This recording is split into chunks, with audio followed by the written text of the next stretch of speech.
ایک مرتبہ حضرت خباب بن ارت رضی اللہ تعالیٰ عنہ جو جلیل القدر صحابی ہیں اور جنہوں نے قریش کی جانب سے بڑے ظلم و ستم کا سامنا کیا تھا، تو ایک مرتبہ وہ رسول اللہ صلی اللہ علیہ وسلم کی خدمت میں حاضر ہوئے۔ آپ صلی اللہ علیہ وسلم اس وقت بیت اللہ کی دیوار سے پشت لگا کر تشریف فرما تھے۔ حضرت خباب حاضر ہوتے ہیں اور درخواست کرتے ہیں کہ یا رسول اللہ آپ ہمارے لیے دعا فرمائیے، ہم ان حالات سے گزر رہے ہیں، تو یہ حالات کہیں ہماری برداشت سے باہر نہ ہو جائیں، ابھی تو ہم صبر کر رہے ہیں، تو یا رسول اللہ آپ ہمارے لیے اللہ سے دعا فرمائیے۔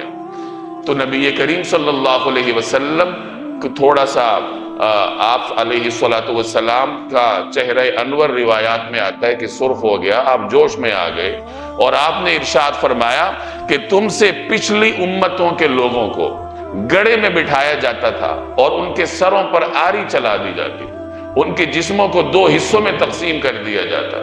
کسی کے جسم کو لوہے کے کنگے سے چھید ڈالا جاتا تھا،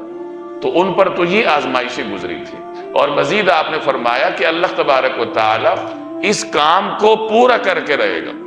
یہاں تک کہ ایک عورت صنعاء یمن سے چلے گی اور یہاں تک آئے گی اور راستے میں کوئی اس کی طرف نگاہ اٹھانے والا نہیں، یعنی اللہ تبارک و تعالی اس طریقے سے اس کام کی تکمیل فرمائے۔ تو اس روایت میں دو نصیحتیں آپ نے حضرت خباب کو فرما دی، ایک تو یہ کہ